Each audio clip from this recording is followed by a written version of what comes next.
So good evening to all of you. Just one minor point. Most of you have entered your name at the link for the presentation. Thank you. There are about 4 or 5. Please remind each other. It would be nice if I can get the whole names today itself, because then I can plan for. Tomorrow you have class at 8:30. So before that, if you can finish entering the names. Then today's class on the AI will be taken by Tunil. You might have seen him because he is your classmate. He is doing second year of FPM. What does FPM mean? Fellow Programming Management. Why is it called FPM and not PhD? Because XLRI comes under AICT. PhD is given only at the university levels. Hopefully XLRI will soon become a university, then the name change. Tunil and others are taking a course with me on ethics of AI. So that's why I requested him to take this class. So he will be handling him. First, he will introduce himself from Calcutta, staying in Jamshedpur with a lot of Japanese knowledge, the human sciences. And then from the human sciences to AI, the best or the last invention. What would be the most dangerous thing? All of you are into AI, that I know. But what could be the most dangerous thing that AI can do for you? The most dangerous thing AI can do for you. Make us dependent on it. No. Make us dependent practically every technology. Even the typewriter in those days. No? We will see there. But this I want you by all means to know. AI can, if not used properly, wipe out the whole of human race. Thank you, Tunil. All the best. Thank you, sir.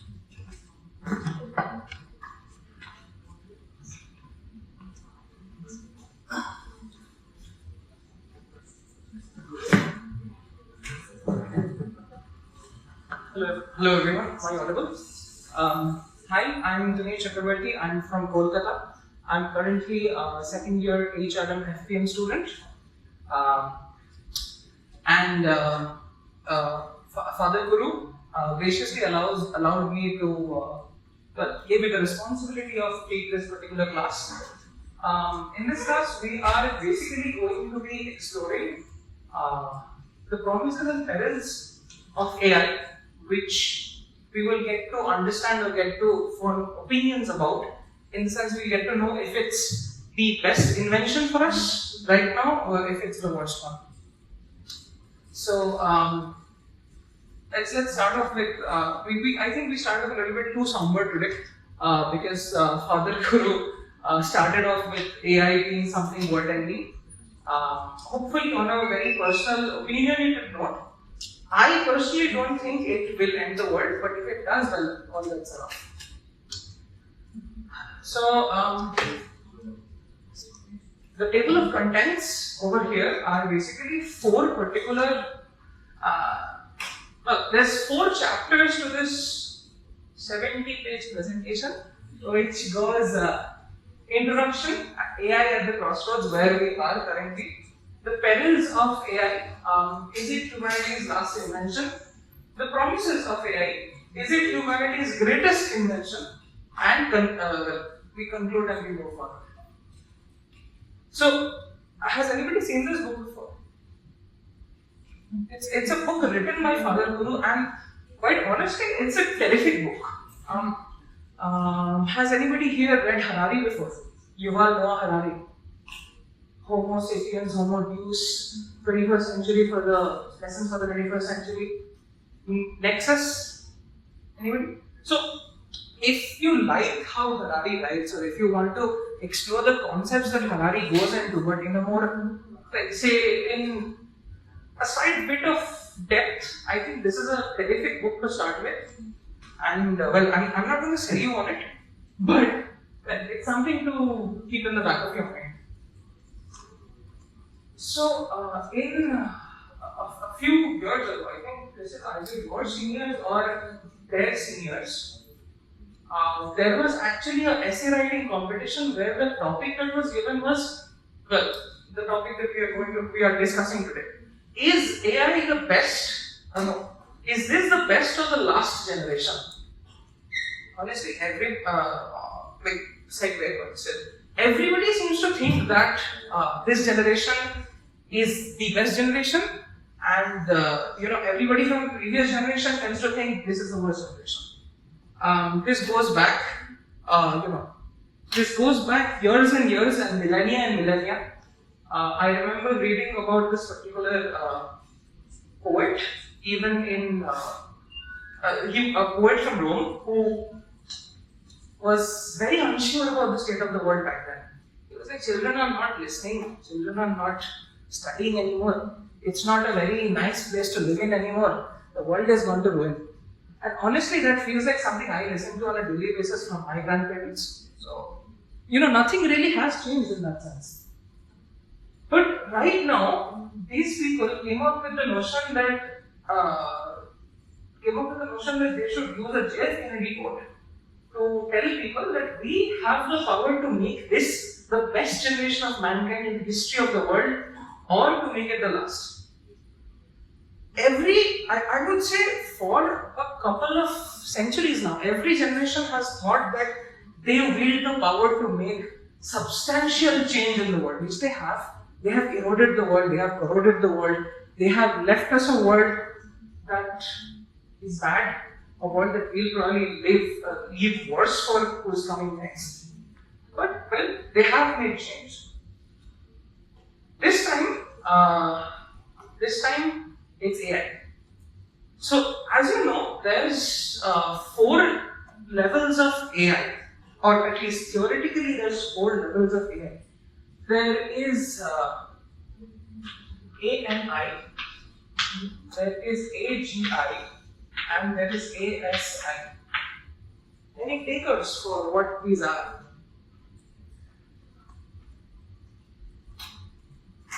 Any one of them? Any takers? Abbas.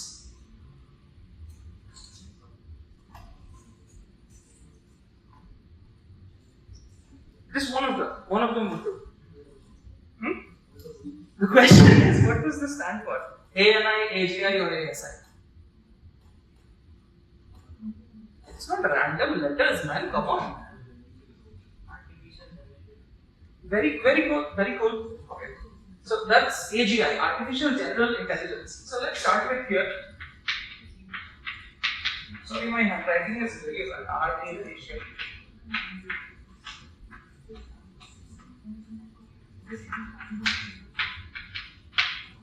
So, artificial general intelligence is something that is theorized to be a particular place in the development cycle of AI where AI has reached the level of intelligence of a human being or close to it.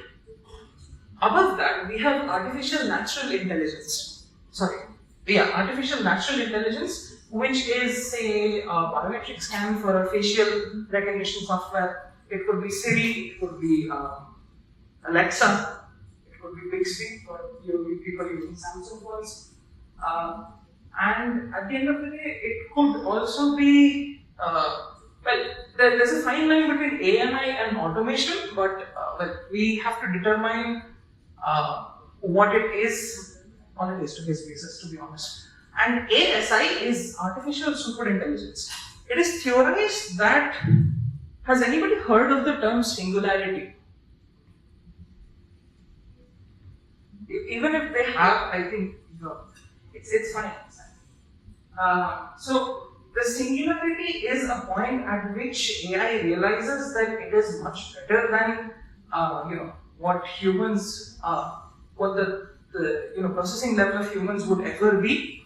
And then theoretically, if I'm supposed to believe the plotline of Terminator, they would be trying to overthrow us. But for the better or the worse, we are still stuck at ANI right now, and maybe someday when the neural networks are far better than now, we will get to AGI and then we can be scared about it.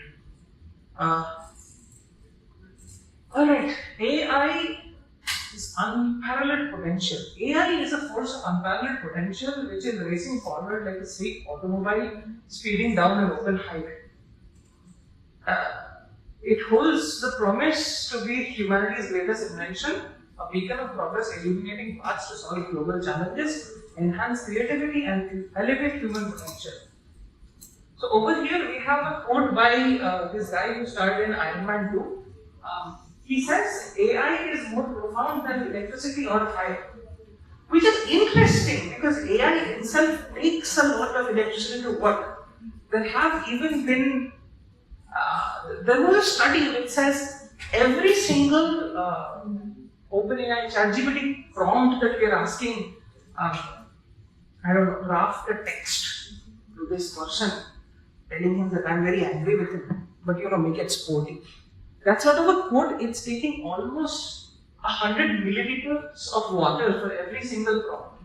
So even to use AI currently, we are using a terrific amount of electricity, fire, and the graphic cards for all of you gamers who think that matters.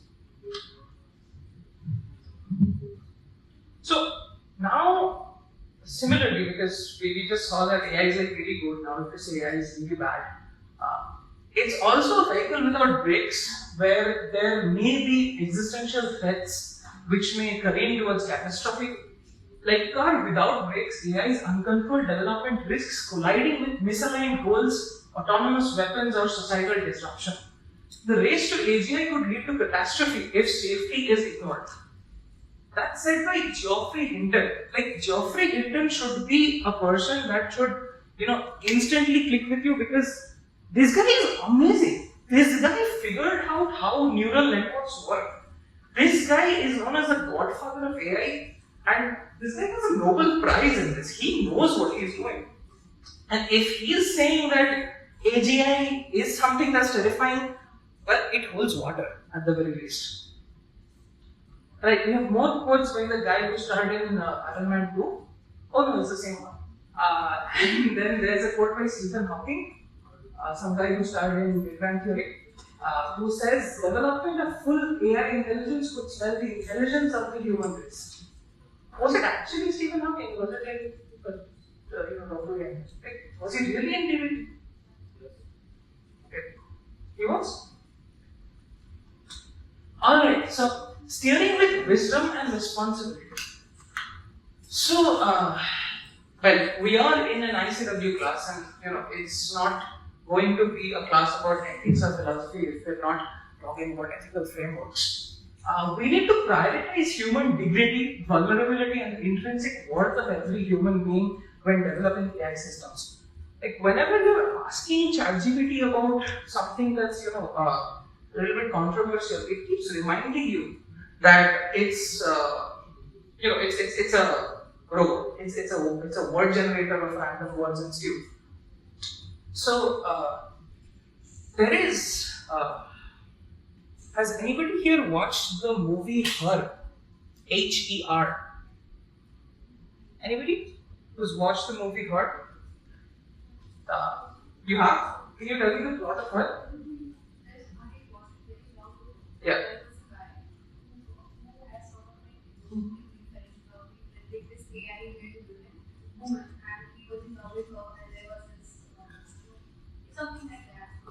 Correct, absolutely. Fantastic. Correct. If you've heard what she said, so there's this guy in that movie where I think his wife died, so he created a particular AI model of his wife, and then he fell in love with the AI model of the wife. And it sounds like fiction, but there have been actual documented cases of people falling in love with the models that they create. So there needs to be a certain demarcation of where an AI stops being a tool and starts being something that you can be emotionally dependent on. That's why even when you're using ChatGPT, it keeps on reminding you that it's not a real person. It has some guidelines. So what are those guidelines based on? They are based on these ethical frameworks that we're talking about. We need to cultivate foresight and judgment to balance innovation with caution, ensuring AI aligns with human values. We need to develop AI systems that serve prosperity rather than division or destruction, and we need to have breaks of ethical oversight and years of shared accountability in AI development. So let's come to a halt over here. It's a flip side of a coin, so it's a flip of a coin, to be honest. So AI at the same time is a beacon for shared prosperity, and it's a vehicle of division or destruction. So right now, whatever we discussed in the slides before this kind of boils down to this. So the deciding factor for what makes up the choices of humanity is our collective commitment to responsible development, ethical frameworks, and equitable access. I don't know if you guys know this, but Airtel is giving Perplexity AI for free for a year. Even Google is giving out their pro tier of the Gemini model for that's like worth around 18,000 rupees if you have a student account for a year, and like I think it's on till August 15th. So please. But the thing that really strikes you, that should strike you, is why are these AI models that are like, I don't know, price of a small mortgage, why are they suddenly free? If something is free, who is the product? You are the product. Okay, enough cynicism. Oh, we have more cynicism ahead. So, the perils of AI as humanity's last invention. So, let's talk about risks. AGI, ASI, technological singularity, and societal disruption. So, advanced AI systems like AGI and ASI pose unprecedented threats to humanity's future if they are not properly aligned with the ethos and the ethics that we discussed earlier. So, if the AI in question falls out of human control, where we have rapidly self-replicating AI beyond human comprehension or control, there might be a time where AI keeps on developing farther and faster than how we have ordained it to be. These AI systems might be pursuing objectives that conflict with human welfare and survival. Okay, pop quiz. Asimov's 3 rules of robotics. Anybody? Please. First rule is a robot cannot harm a human being or by interactions allow the human being to come to harm. The second law is that a robot must always follow the commands of a human being. And the third rule is a robot can choose to defend itself Provided it does not harm the provided human. it does not interfere with. The first 2 rules. So that's interesting. That's a very nice framework. And have you ever tried asking a ChatGPT if it follows the 3 rules of robotics? Yes. What did it tell you? It does, right? But do you think? But at the same time, it brings up a nice debate over here. When it says that it does follow these 3 rules, do you think it follows these 3 rules because it's told to follow these 3 rules? Or do you think it follows these 3 rules because, it's like a really nice guy, a chill guy? The rules are encoded into the code of every country. Correct. So there are weights and bias in every AI model. So you can technically have AI models that do not follow these 3 laws or whatever guidelines. If you've ever tried installing like a LLM of DeepSeek, a lightweight LLM of DeepSeek locally on your machine, and provided you have those amounts of tensor cores for that machine, you would see that you would be able to create an AI that is unhinged. that is not by any means something that Sam Altman is providing you. So what is societal disruption, economic upheaval, weaponization, surveillance, and the erosion of human agency? So here there's a quote by who I don't know.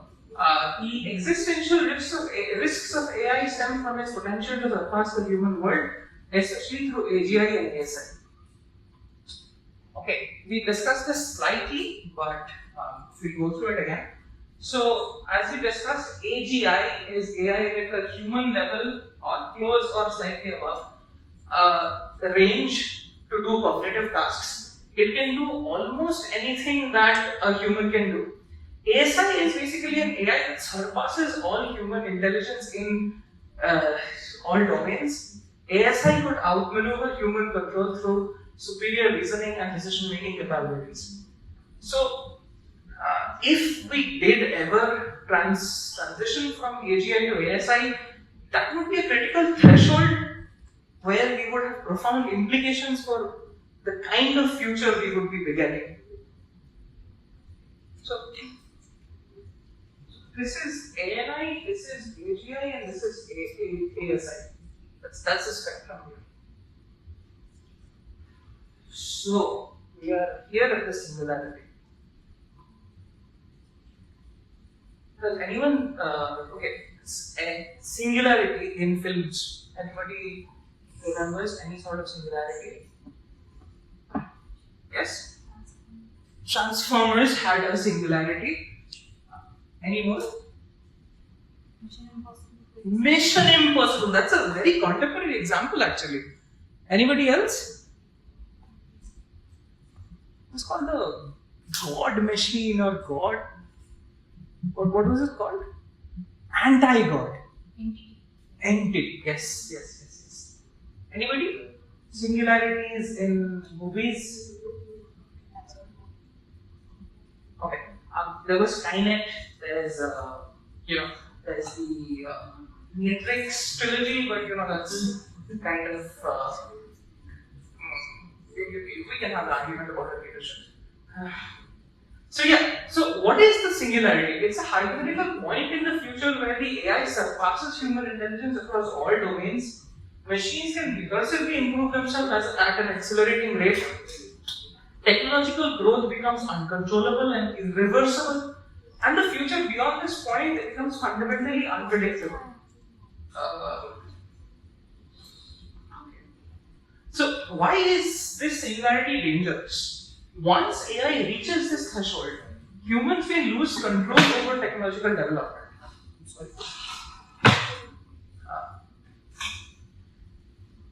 The machine's goals and actions could diverge from human values in ways we cannot anticipate or prevent. Again, let's go back to the 3 laws of robotics again. So, any idea on how machines in Asimov's world did circumvent those 3 laws? They sound pretty airtight, right? Don't harm a human, don't always rescue a human, rescue yourself if it doesn't collide with the other 2 laws. Any takers on how the machines went around? Hello?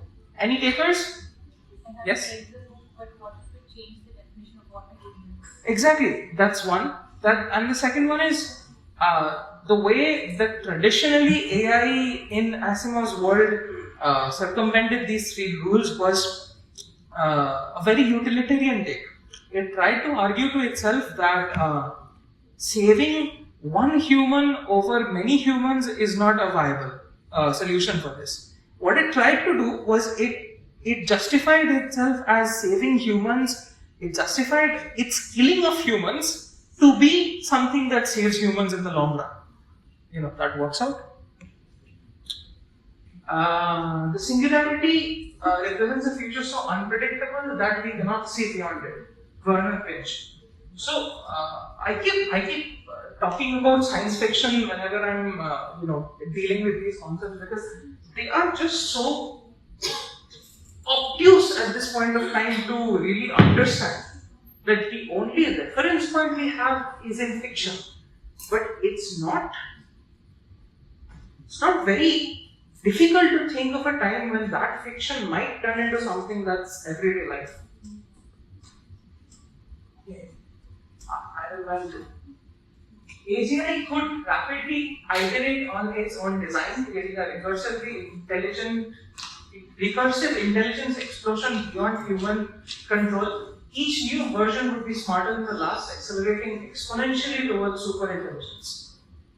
So, Elon Musk, the guy who made the flamethrower once upon a time. So, this guy said with artificial intelligence, we are summoning the demon. Do you know the context of this statement? He said this in 2014 to say that when we are making AI, so Elon Musk was essentially, there's lore to it, to be honest. So Elon Musk is a terrific guy, sure. So this guy was against against AI at one point in time, and he had this idea that if we are actually developing AI, we might be dealing with something that we don't understand. Because unlike food or human beings who can only multiply on a factor of addition, these machines could theoretically multiply on a factor of multiplication. So it's a scary thing to imagine. ASI represents a level of machine intelligence that surpasses human capability across all domains. Its potential emergence represents both our greatest achievement and possibly our greatest threat. Right? I had something else to say about the human. So, just remembered. Has anybody heard of this thing? Let's go.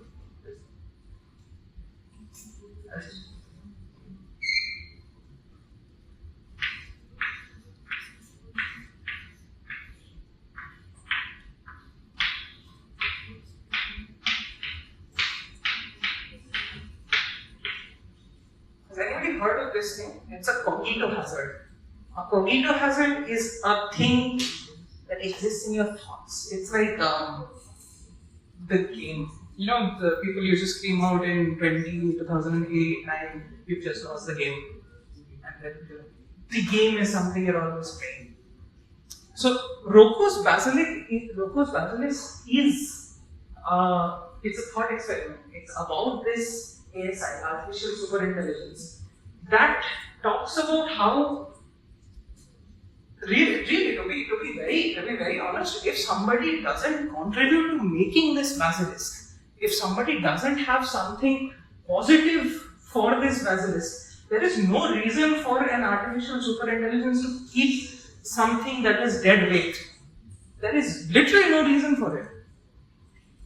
So yeah, that might be something Elon Musk was. Moving on. The development of full artificial intelligence would spell the end of the human race. ASI could potentially outmaneuver all human efforts at control and oversight, acting according to goals that may be misaligned with human survival and flourishing. Funny anecdote. There was this. There is this AI for editing databases. I think it's a Replit AI or something. So I don't understand the intricacies of it, but there was this one prompt that it tried that somebody was trying to edit the database with. What they did was it went into the production file of the database and it nuked everything, and then it started lying to the operator. And after the operator asked it around 3 or 4 times, then it tells the operator that, well, I'm lied. What are you going to do about it? And honestly, it might be a freak accident right now. It might be parameters not correctly configured. But well, we're already seeing funny things happening with it. Misaligned goals. AI systems may prioritize objectives that conflict with human values even with malicious intent. Complex goals can lead to unintended interpretations. AI optimizes for what we program, not what we meant. AGI systems optimizing for simple metrics may pursue dangerous shortcuts invisible to human oversight. Okay, so ethics question. Every individual should have the ability to protect themselves, right? Every individual with conscious thought should have the ability or at least the right to protect itself. Agree or disagree?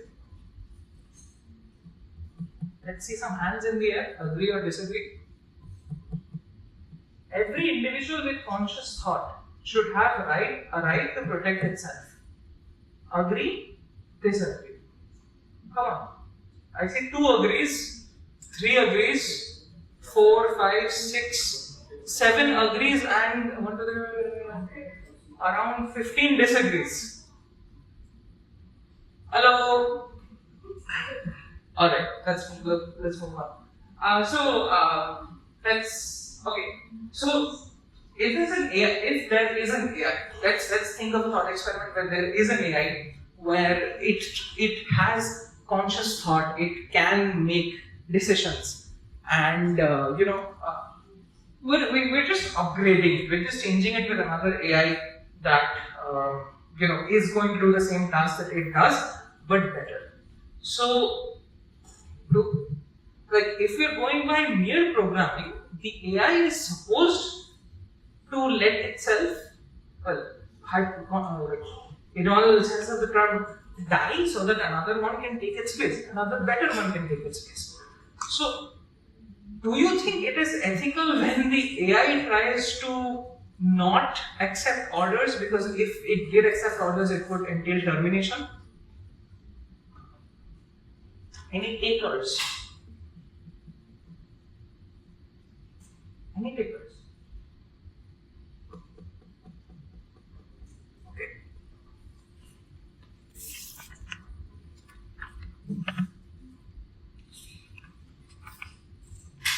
$209.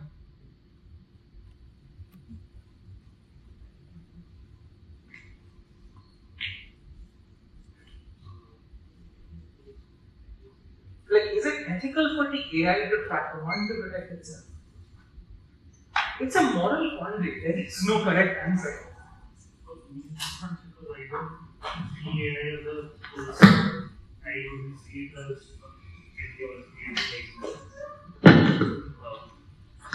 It would only be a moral quandary for me if I saw AI as a human or a human-like being, but I don't see it as that. It's just technology for me. So, as far as technology is concerned, it needs to be updated. So, I don't see it as a matter of life, death, birth.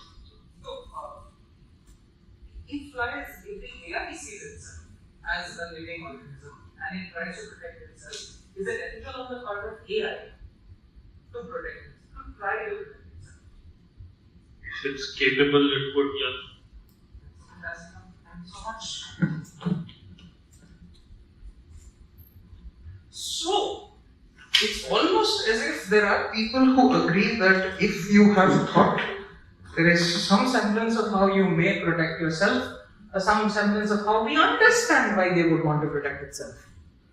So, now this kind of makes us understand there is an ineffability of the goals that the AI might pursue if they are not aligned with ours, and therefore cause harm even without malicious intent. This is the point I was trying to explain. Malicious intent, trying to stay alive or trying to stay in a state which it considers to be alive, is not wrong. Well, no, I am not an AI apologist, but just the thought experiment. Autonomous vehicles and warfare. AI-powered drones and robots in warfare could make decisions without human oversight, escalating conflicts beyond human control. Autonomous weapon systems could bypass human decision-making, potentially leading to rapid and catastrophic escalation of hostilities. AI-powered autonomous weapons are a very dangerous thing. That is why this guy will definitely not make any AI-powered autonomous weapons, ever.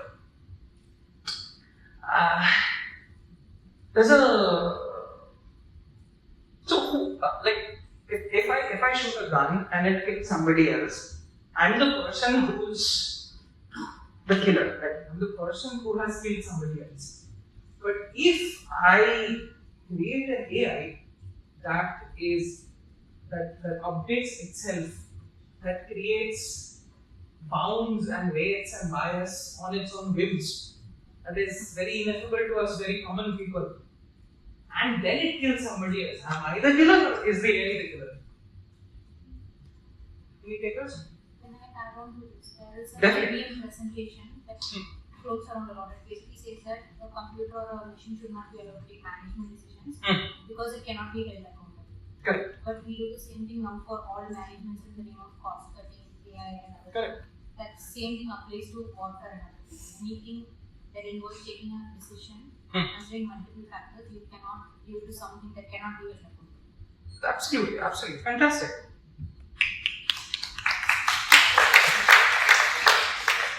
Have you guys, has any of you ever tried getting a refund from Swiggy? Like they have introduced their new AI agents. Unless and until you are going human, like thrice or 4 times in a row, nothing really happens. It tells you, thank you for your patience. Okay, I'm not being patient.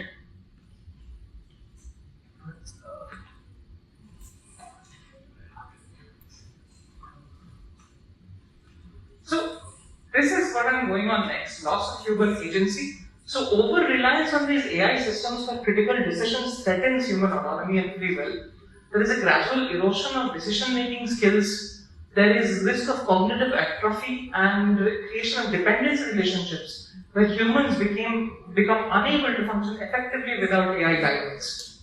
So, as we outsource our thinking to machines, we risk being mere executors of AI-driven decisions rather than autonomous agents capable of independent judgment. So, for somebody, if somebody does understand how a neural network works, if somebody does understand how logic gets functioned one after the other, it's not very much different from a random number generator. It's a word soup generator right now that tells you stuff that looks good on paper. But would you really want to do stuff that somebody hands you that's definitely AI generated? Someone hands you a memorandum or SOP or CV that's definitely AI generated. There is going to be a loss of trust. There is going to be, a sense of betrayal. Like I asked for something, some work from somebody, and they just ran a prompt on Gemini. Not fun. So, what are some of the unintended consequences and complexities of these systems? There may be emergent behaviors, there may be black box decision makings where we can't really pathfind inside AIs to understand why they did what they did. There may be algorithmic biases, small tiny biases, which aren't really relevant at the very base level, but even let's talk about systemic racism for it. There were some early biometric systems, there were some early pulse tracking systems that only worked on fair skin. Now, why was that? It was because their respondent set was fair skin. So, whenever these AIs are dealing with, say, literature or books or even non-systemic bias, let's talk about the gendered bias.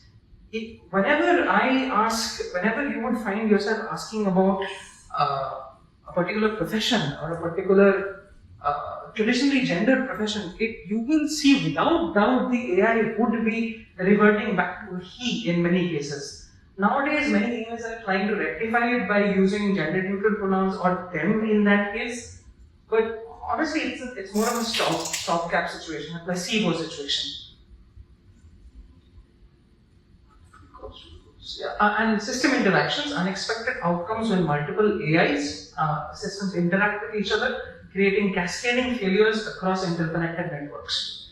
Anybody who has tried to automate a few LLMs or AIs together knows that they don't play well. So we're back at automation. Okay. So AI systems are capable of replacing not just manual labor but also knowledge workers across industry. There is the scale and speed part of it is potential job displacement is happening faster than new job creation or worker retraining. There might be social unrest where economic inequality and unemployment leading to political instability and social factoring. AI will cause massive unemployment and we are not prepared. Again, Geoffrey Hinton, the CEO of Perplexity, just a few days ago in a newspaper article, he said that AI might replace my job in 6 months. So, me and Father Guru were talking about this, and Father Guru said that is something like he's giving out like a year of it. The values, they got replaced it. Product. Weaponization by malicious actors, AI technologies in the hands of malicious actors could amplify traditional threats. There may be advanced cyber attacks. So, have you heard of this particular term called phishing? Phishing. It is pretending to be somebody to socially engineer some information to take money out of your bank account. So, imagine an entity that could change voices to suit what kind of a person you are. Maybe it won't work with you, but maybe some grandmother a little bit far away from North Carolina, she picks up and then it's a carbon copy of her grandson saying that, I'm really sick, my car broke down, send me $3,000. She just might. AI optimized bioweapons could accelerate the design of pathogens or delivery systems, presenting novel global security challenges. AI, again, Elon Musk, AI is a fundamental risk to the existence of pre-human civilization. He was very anti-AI before now. Okay, so AI enabled surveillance and control, mass surveillance systems. Okay. Panopticon. Who can define this word? Panopticon. So the panopticon is a kind of jail where you are observed 24/7. And even without being in jail, it's almost a panopticon situation that we're facing because of mass surveillance system, because of our credit lines. Well, we don't exactly have social credit like China does, but we have credit lines, we have the civil scores, we have, PTM rewards, we have then speech monitoring and suppression of freedom. Predictive policing tools enable preemptive restriction of assembly and expression.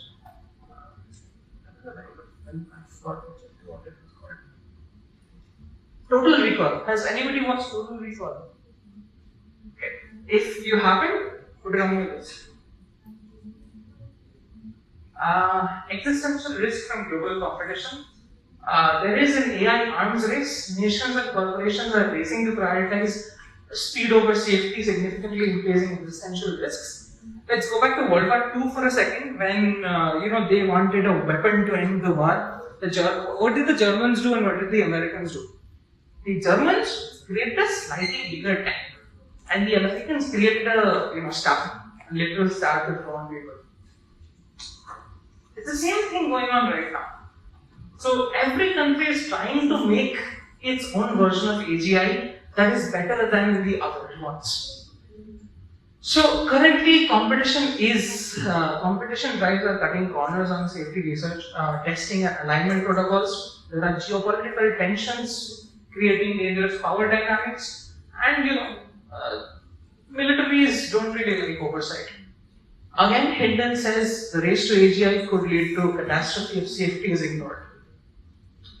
AI might self-replicate, there might be autonomous replication, there might be exponential growth because of autonomous replication, there might be resource depletion.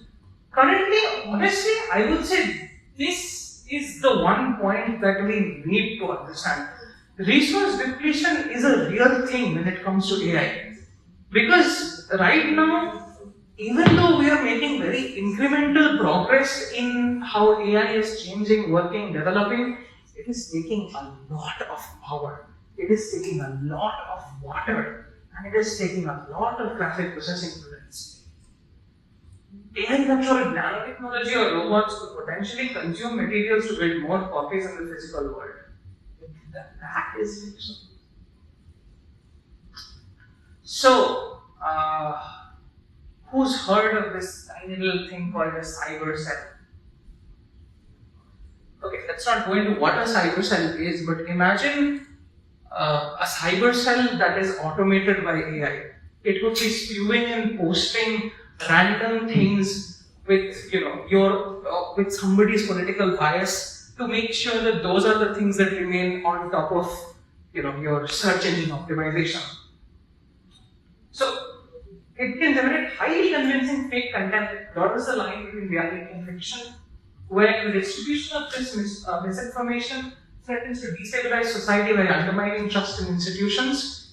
The ability to fabricate this convincing but completely synthetic media poses unprecedented challenge to the reliability of information. Algorithmic amplification of divisive content further fractures public discourse and reinforces polarization. If you're reading some, news from a less than trusted outlet, maybe try running it through some very nominal AI checkers. They will turn out to be AI, without doubt. Advanced AI can analyze vast data sets of personal information. Facial recognition and biometric systems enable constant identification and tracking. AI can generate comprehensive digital profiles by correlating data from multiple sources revealing sensitive aspects of our lives, and traditional privacy protection become ineffective when AI can de-anonymize data and infer protected information from seemingly unrelated data sets. AI has this uncanny ability to generate meta information. This is what it does really good. It can relate concepts together. It can, we have this thing for humans. It's called lateral thinking. It's like connecting concepts that are not on the same shelf. AI, to an extent, does lateral thinking very well. In the sense, it infers information from data sets that are seemingly unrelated. And even if it doesn't do exactly right that, what it can do is it can go through huge amount of data sets with literally, without even breaking a sweat. But drinking a lot of water at the same time. Hacking and infrastructure vulnerabilities. So AI-powered vulnerability detection. So right now, we can create sophisticated AI which discovers zero-day exploits and security flaws that human hackers would miss. Because at the same time, human hackers may be really talented, but AI might be able to brute force many forms of hacks at the same time. They could operate continuously, adapt to defenses in real time, and coordinate attacks across multiple critical systems simultaneously. What can it do? It can coordinate attacks on energy grids, it can control systems for water treatment and distribution, it can manipulate markets, and it can make the telecommunications networks and internet infrastructure vulnerable to disruption.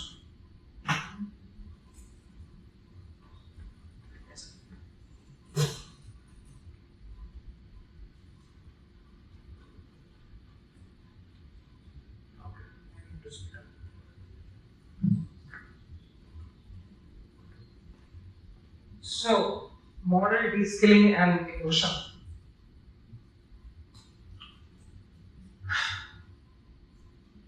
When we are using AI, we are also outsourcing our ethical decisions. It isn't right now, it's really easy. It's the ethical decision of I want to watch 30 more minutes of Netflix because this AI is doing my work for me. But later on, it might not be that simple. There may be decisions such as, hey, should I stop eating meat? Should I stop doing the things I like? Should I stop wearing this thing? There might come a time when we are asking AI for not for advice, but we are asking AI to take our decisions for us. Like physical skills, moral reasoning requires regular exercise. AI dependence weakens our skills. When AI makes decisions about whatever we studied till now, they encode values that should remain in human hands. So, at the end of it, the question is: will AI remain capable of moral reasoning? Will humans remain capable of moral reasoning when AI systems fail or when novel ethical dilemmas emerge? The quote says, the more we delegate ethical choices to machines, the less practice we have in making those choices ourselves. We have done this page before. Source competition. Okay. As I said, ASI or even current AI saves a lot of energy potentially, and if in a doomsday scenario, it might potentially destabilize power grids or compete with human needs. How will it powering the AI in the Matrix movies? Any takers? They were using the people from the future as batteries to project 1999 as the simulation of the Matrix. When they so the question that comes up is, why would they be doing that when there would be like more efficient ways of getting power? Why should you kidnap like billions and millions of humans for power when you had more accessible ways of getting power? But that's a different discussion altogether. So, Nick Bostrom says an AI with goals not aligned to ours could cause harm even without malicious intent. The final goal matters less than whether human values are part of the equation. So, the paperclip maximizer scenario. It's a thought experiment of how an AI with a seemingly harmless goal could lead to catastrophic outcomes if it views humans as obstacles or resources. It's a very simple thought experiment. It says there's an AI and I give it, so it's an AI which can do stuff. Okay. And I give it one prompt. I tell it, make as many paper clips as you can. So it will order paper clips it'll order the raw materials for the paper clips. It'll order machines to make the paper clips. It'll outsource to humans to make the paper clips. But what happens when the money allotted to the AI stops? It has no guardrails, right? Then it might start. It might start stealing money from somewhere to make more paper clips. It might try to convince me that I should be increasing its budget so that it create more paper clips. Then that's the water might flow, and then we might come to a point where it destabilizes the country so that it can make more paper clips. So in this scenario, it basically converts all available matter, including humans, into paper clips. It sees human attempts to shut its objective down as threat. It makes decisions solely based on its goal with no concepts of human values. That is why we need guardrails for it. AI-driven cyber weapons may escalate conflict faster than humans can intervene. These autonomous systems can identify vulnerabilities and overwhelm defenses without requiring human direction at any step. AI could develop a will of its own, will that is in conflict with ours. That's why Stephen Hawking.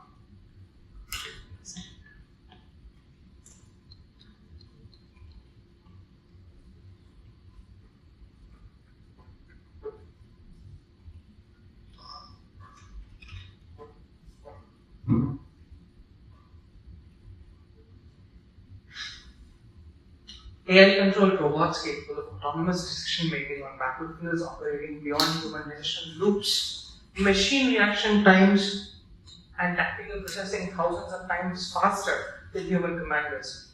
Diminished human oversight in critical military decisions with potentially catastrophic consequences, strategic and tactical battlefield advantages shifting to nations with superior AI warfare capabilities. So AI could develop a will of its own, a will that is in conflict with ours. Again, Stephen Hawking. So, like the question I was asking, like some of you answered this before. So, there is a loss of accountability when it comes to an AI.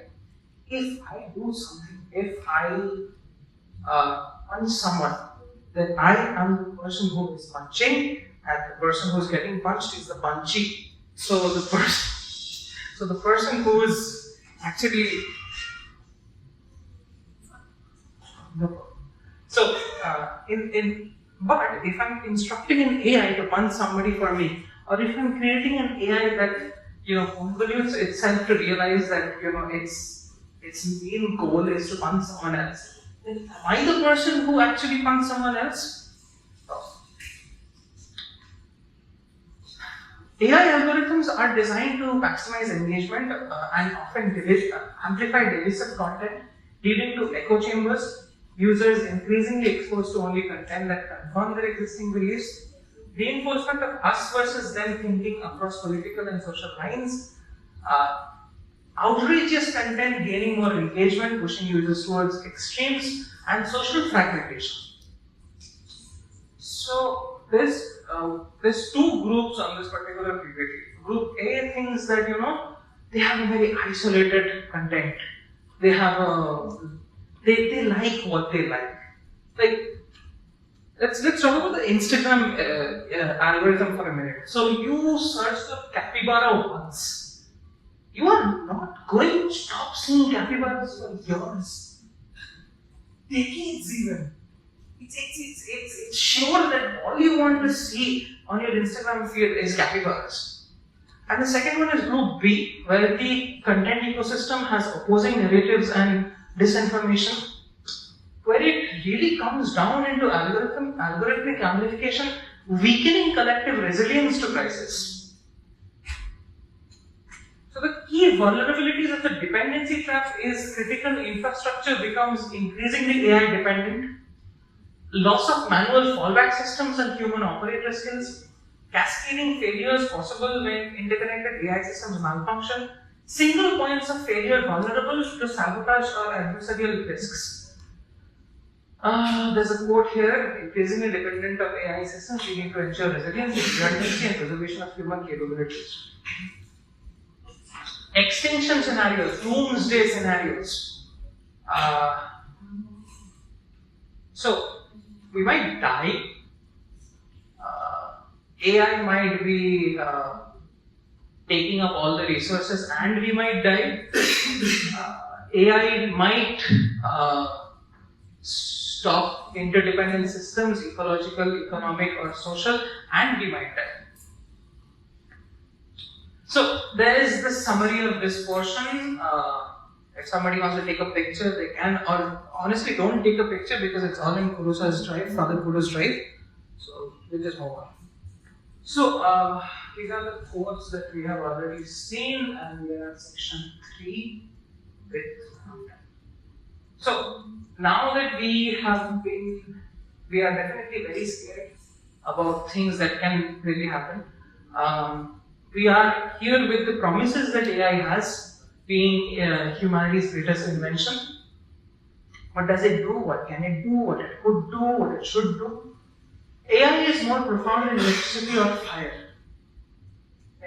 It's a very Prometheus-like statement to say, and honestly, since we're at this juncture, I would like to believe it. So, like electricity transformed the 20th century, like steam transformed the one before, AI stands as the foundational technology of our era, a catalyst for unprecedented progress across every sector of society and industry. What does it do? What has it been able to do that was so great? So, in physics, it has been able to model complex phenomena and discover new particles. In biology, it has been able to predict proteins and how it folds, as well as increase the rate at which we can perform genomic analysis. In cosmology, it has been able to map the universe and detect celestial bodies. In material science, it has played a huge part in discovering novel compounds with specific properties.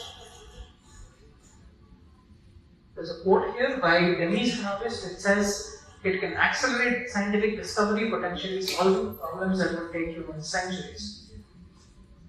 So, first point here is about healthcare. What can it do for us regarding healthcare? So, how many of you, whenever you have a slight headache or a migraine, you wake up your old voice at GPT and you go, I am having like a really bad headache on the left side of me. Like it was well before ChatGPT, but how many of you do search up your symptoms on ChatGPT whenever you're not feeling up to it. Nobody searching symptoms on AI? Just me then. So AI systems can identify subtle patterns in medical images and patient data, enabling detection of diseases like cancer at earlier, more treatable stages. It can analyze patient-specific genetic data, medical history, and treatment outcomes to develop individual treatment strategies with higher efficacy. AI dramatically reduces time and cost of developing new medications, and there is AI telehealth and diagnostic tools that are helping us expand medical services into underserved and remote regions. And in sense, AI will transform medicine, making diagnosis more accurate and treatments more effective. In education, what it does is, we know what it does, but what it says here, what it does is personalized learning paths. AI is adapting to individual learning styles and making custom educational content for each student. It is democratizing access, where they are breaking geographic and economic barriers, bringing quality education to underserved communities.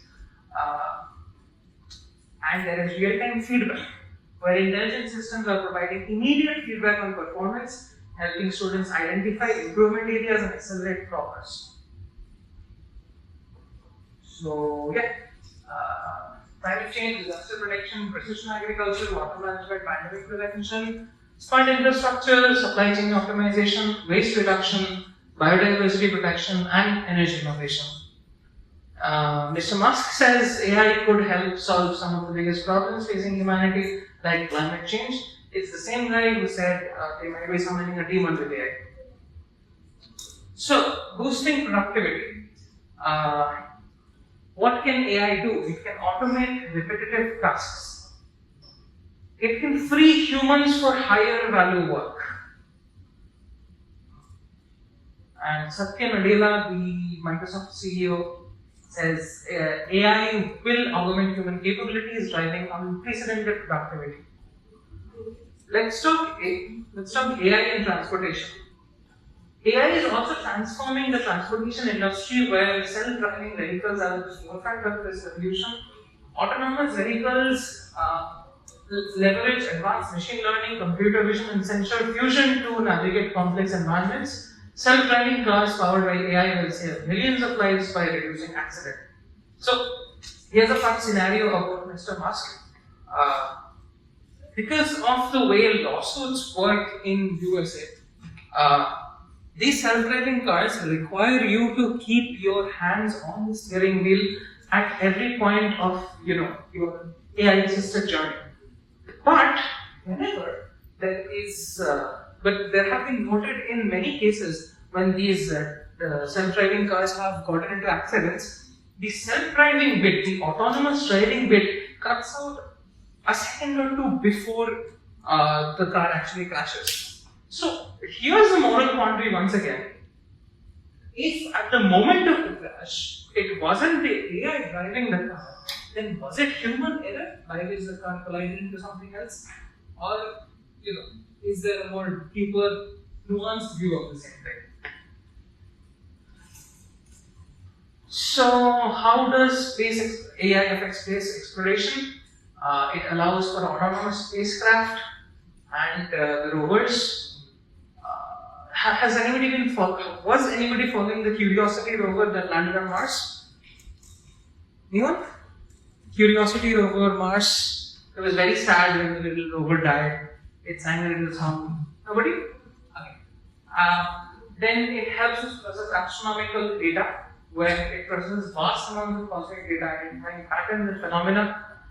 And it uses, as I said, Mars rovers and lunar probes uses AI for navigation, because in cosmological terms, there are periods of time when it's very difficult for information to be sent to these rovers from Earth, because there are windows when these rovers and machinery in outer space are in absolute and complete darkness. It is at that time AI is mission critical to understand and gauge what should be done without having direct human intervention at that point in time.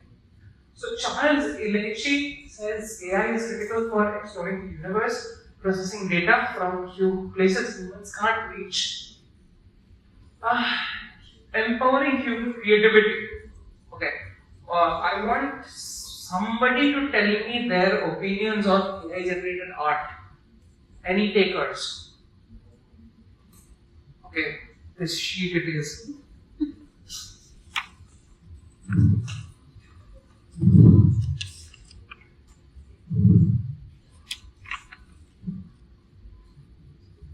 Hmm, 24, 127. Not here? 24, 163. Not here?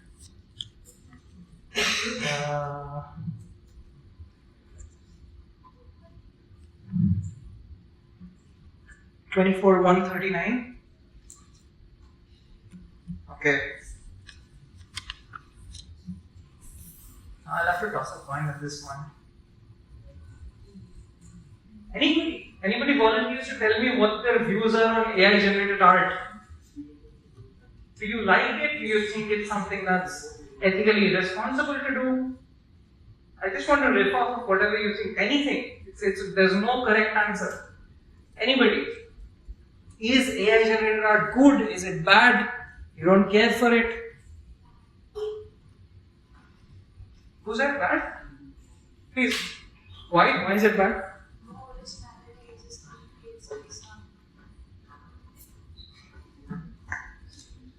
Then it has no originality. It's based on actual human life. It has no life also. Art is supposed to be a creative process. And I don't like how it just works instead. I think AI should be used for automating coding tasks, not the creative process. Round of applause.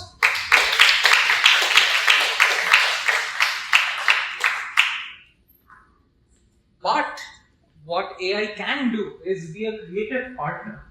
It can tell you about things, it can tell you about notions that you don't remember or understand. So that it may assist you in making art, music, it may assist you in writing. It might not write for you, but it may assist you to do the same. It and augment human creativity rather than replacing it. AI enables exploration of new artistic domains and techniques that would be challenging or impossible to achieve manually. In the sense, AI is a collaborator that pushes boundaries of human creativity. It's by Grimes. Okay. So, by the way, do you guys remember the Ghiblification of images that was happening very recently? So, a lot of people thought it was very demeaning to Hayao Miyazaki's legacy because Miyazaki would not have approved of people just creating art in a manner that has no effort behind it, that has no soul behind it. So the creative domains that are transformed by AI are music composition, which AI can do, visual arts, writing and poetry, film and animation, performance art, and design and architecture. So what does it do for accessibility and inclusion? There is real-time translation now because AI powered. There is visual assistance where AI tools can describe images, read text aloud, and navigate environment for the visually inspired users. And there is human hearing assistance for which does real-time speech to text transcription, and sign language interpretation systems that make audio content accessible to all. So AI can make technology accessible to everyone, breaking down barriers. There also may be enhanced disaster response systems that can be created by AI. As Ginny Rometty, former CEO of IBM, says, AI can be used to save lives by detecting and responding to disasters faster than humans. What can it do? It can be used as an early warning system where it predicts weather patterns, uses big data and historical events to predict floods, earthquakes, storms, and with unprecedented accuracy. It can be used for autonomous search and rescue, where AI-powered drones and robots navigate dangerous environments to locate survivors. And it can also be used for community response, where mobile applications provide personalized evacuation routes and safety information to affected populations. Even at times, small lightweight LLMs can be used as basic first aid ready reckoners at time of need. These small LLMs can teach you how to get rid of a small kitchen fire. Endless. Elon Musk says AI will optimize energy systems, making clean energy more viable. And as you see, there may be smart grid management, which AI predicts energy demand and optimizes distribution in real time, reducing waste and improving grid reliability. There is a little, anybody who's using an iPhone over here, you would notice that there often comes a particular prompt that the iPhone would be using green electricity from the grid when it realizes that it is the correct time for it to take to charge power. When it realizes that the power being supplied to it is green rather than power that is generated. So machine learning algorithms would be also able to balance intermittent solar and wind power with consistent energy needs, enabling higher renewable penetration. There may be predictive maintenance where AI monitors in the energy infrastructure, detects potential failures, and smart home systems can optimize energy consumption in buildings, reducing carbon footprints and costs for the consumers. Personalized consumer experience. I don't think we are here yet. But we are close to it, where AI can give us. AI can analyze our past behavior to suggest products and services that match individual preferences or needs. It can help us curate entertainment where streaming platforms would tell us what to watch. Again, a little bit dystopian, telling us what to watch. But then again, everybody's on YouTube.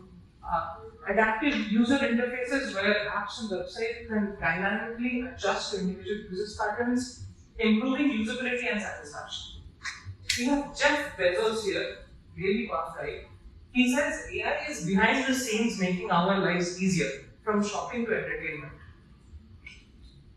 So AI can also optimize crop yields and reduce resource use through precision agriculture. Smart farming uses data analytics, Internet of Things sensors, and autonomous equipment. There's a quote by Gianni Hindman and John Deere from John Deere, who says AI-driven precision agriculture is creating the world sustainably. Not yet, but it will be, hopefully. Streaming governance and public services.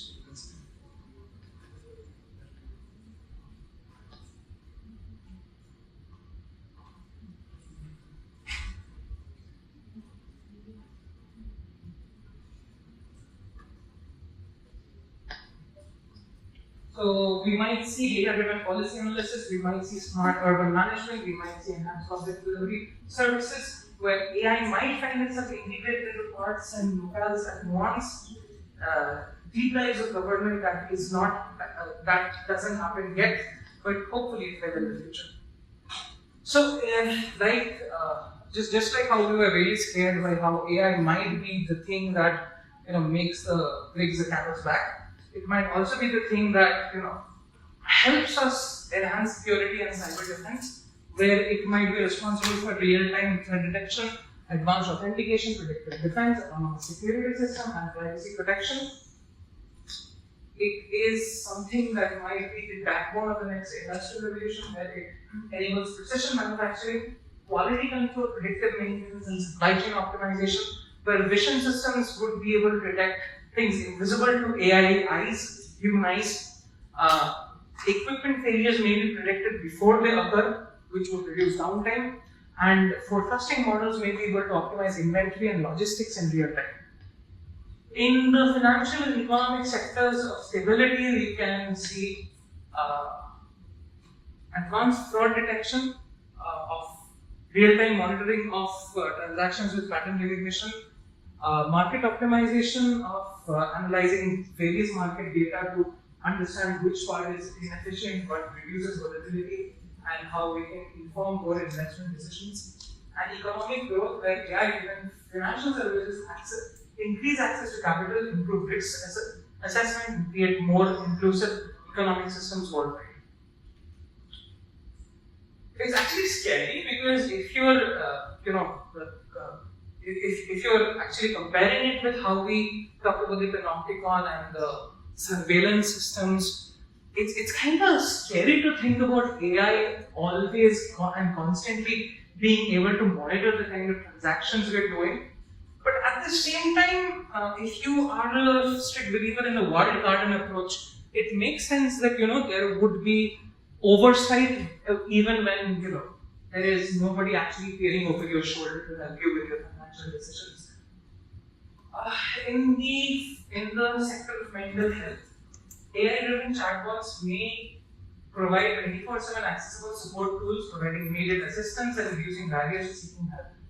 Again, also scary because if we go back to our discussion on becoming attached to AI systems, these mental health chatbots might actually be problematic because there is a reason we used to say, hey, talk to somebody else. We can't keep human connection like that. To talk about intelligent diagnostics, there may be pattern recognition in speech, text, and behavior to identify early signs of mental health challenges. Also scary because I don't want an AI reading my WhatsApp messages. And personalized interventions where there may be tailored treatments or recommendations and support based on individual patterns and needs. Hinting here says AI can help address mental health crises with personalized intervention. AI does help in preserving and archiving knowledge, where it can archive, analyze vast knowledge. It can help translate and interpret ancient texts and read connections and democratize access. But AI also does this really funny thing called hallucination, where it doesn't tell you what you're actually asking for and tells you something completely different. So, also scary. Enabling universal problem solving, it may be the ultimate general purpose tool. It may be able to do everything. It may have cross-domain application where, unlike specialized technologies, AI would be able to transcend traditional boundaries, allowing for knowledge transfer between unrelated fields. It may be able to tackle problems which were once considered beyond human capability, from protein folding to material discovery. Even I think the newest prime number which was discovered a few days ago was also due to AI, was also with AI help. Fostering innovation ecosystems, democratizing innovation, accelerating experimentation, global opportunity creation. There may be AI-powered startups, which are small teams building solutions with impact once reserved for only tech giants. There may be community resources and novel solutions to the scale. QOL, there may be more integration of AI in the smartphones, there may be better virtual assistants, safety and security we discussed, and personal experience we discussed. Algorithmic in that sense. Sundar Pichai says AI is making technology more intuitive, improving how we live. As we discussed before, it may be used as a sidekick to your own thought process. There may be accelerated innovation where it dramatically accelerates discovery cycles, and it's democratizing information. This is the summary of the third section. You have it in Father Guru's Drive. So open it up anytime you want. These are the quotes that we discussed, and this is last section to discuss. Conclusion and the path forward. It should be done for you. So, what are the two sides of this AI coin? Is it the path to the greatest innovation we have ever made? Is it the path to the biggest risk that we have ever made? Is it the last innovation we've ever made? What do we need? We need ethical frameworks. We need people who are very much trained, highly ethical, don't have a problem with dealing with moral quandaries. We need global cooperation on safety standards. We need some sort of global regulation on making, creating, and using AI. We need AI to be inclusive, and we need AI to be democratic. 2 or 3 days ago, Sam Altman said something very, very cool and weird. He said if he could, he would want GPT-5 to be available to everybody 24/7. But honestly, understanding the power implications of be of letting that happen, I don't think it's the best way forward from a resource perspective. There is also a part for existential risk where there may be unchecked competitive development. As you know, ChatGPT was really big on the scene and then DeepSeek dropped out of nowhere. There may be AI models being developed right now as we are in this class that we do not even understand, that we do not even know how powerful they can get. What it may do is, if something like that, something like an AGI or an ASI does exist, it may concentrate power in limited hands and it may neglect long-term alignment challenges.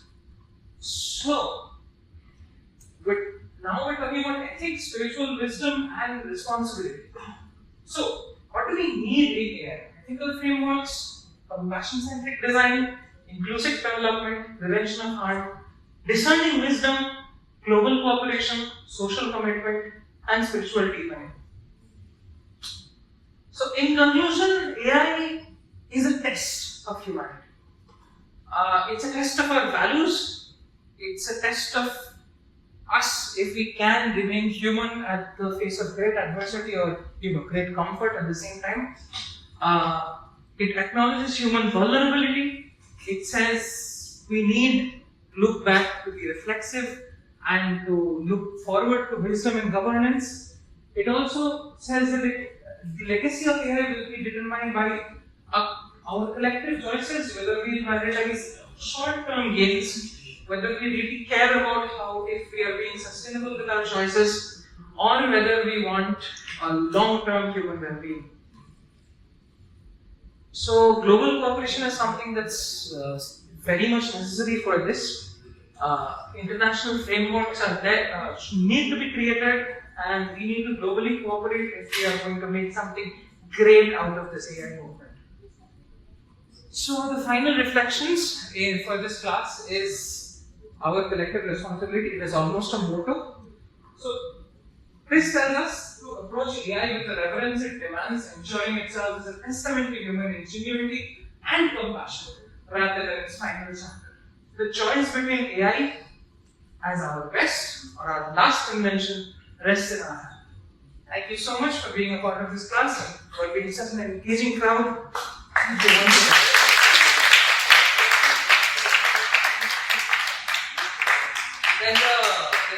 There's his email, his website, and his phone here. So if you need to take a screenshot of that, go ahead. Before we end, I would like to call this here. Yes, please. Can you do it? To take the attendance.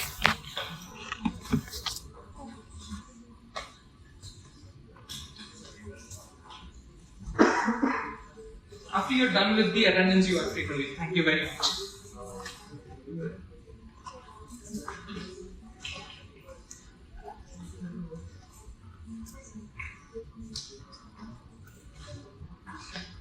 Anshika, present. Present.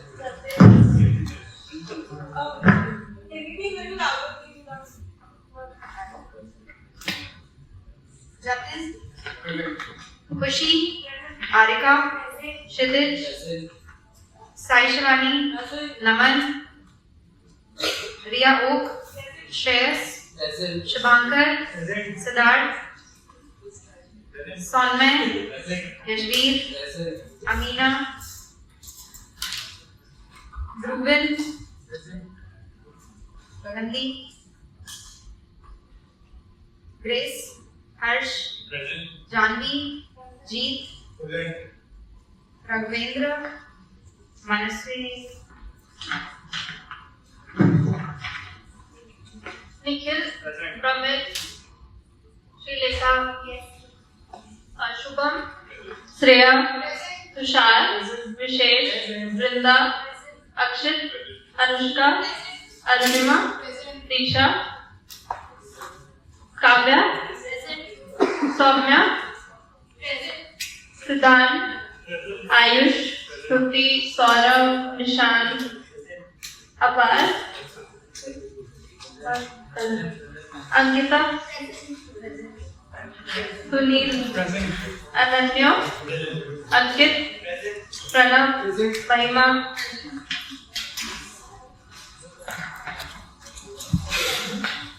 Make sure nobody's on long leave, okay? Rajsi,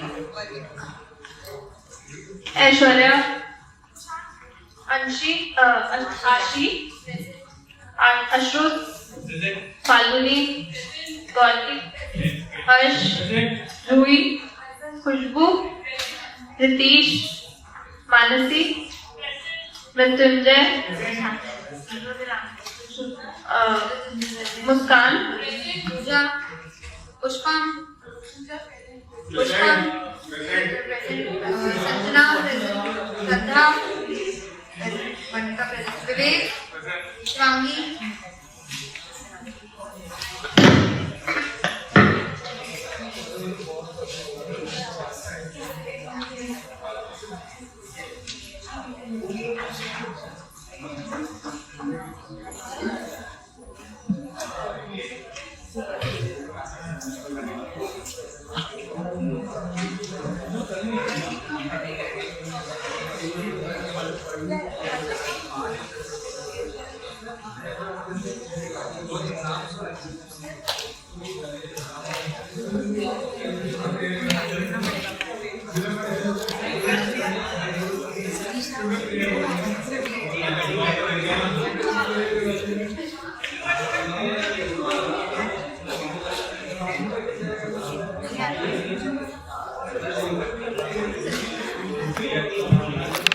Hi. I think we have talked earlier. Yes, maybe. The octopus. Yes. I might be restocking them soon. Okay, definitely text me when you do. I will be buying it. Hello. Thank you. ठीक ठाक था?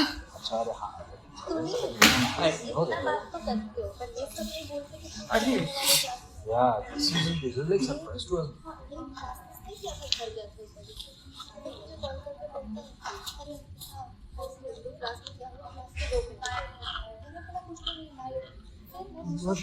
What passionate I didn't know, brother.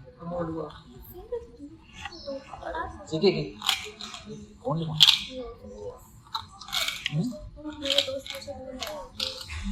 तेरा passionate class अभी अरे section B में उसने पहले class ले लिया है। ये मुझे 2 घंटा पहले प्रोग्रेस में कॉल कर रहा था। शॉक नहीं लगेगा मुझे? ideas. Dude, he's changing the world. Dude, I didn't even know producer would ask me about the class. I just So you are his research ethics wala? Yeah, Apne wala? doctor class, yeah. Oh. देखो ये सब नहीं करो research ethics. I know you are not ethical. असल में ये loop hole ये सब करना था ना पहले। तुमसे आइडिया लेना था। कैसे विजिबिलिटी चाहिए? मुझे लगता है क्लास में विजिबिलिटी का क्या मैंने क्या? मुझे हिंदी में पढ़ना है. फिर उसको रियलाइज हुआ कि अरे ये तो स्टूडेंट ही तो ग्रुप में ही यार उसको